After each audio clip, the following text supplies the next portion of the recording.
dözmədi, ürəyim təp verib yazdırdı. Amma vaxtı ikən sevindirdi, sonra yarıda azdırdı. Sevgi nəyinki şair sərxoş edib çöllərə saldırdı. İndi ürəyimlə bacarmıram. Darıxır ürəyim, içirəm, keyfim açılmır.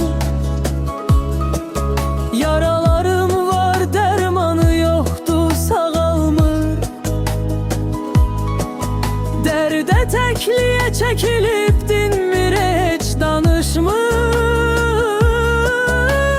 Neynim ürəyimlə bacarmıram.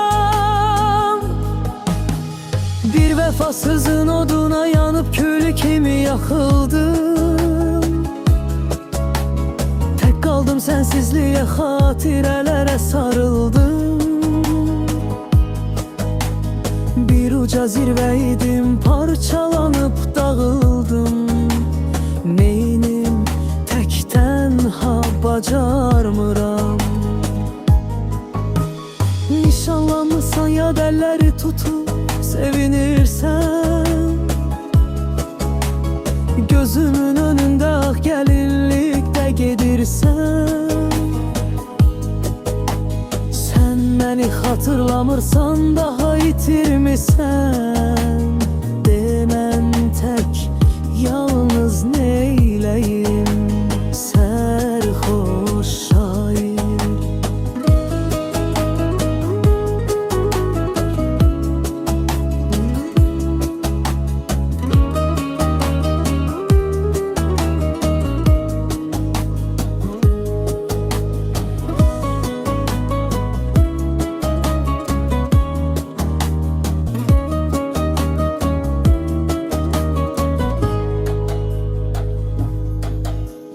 Yenə də özmədi, ürəyim təb verib yazdırdı.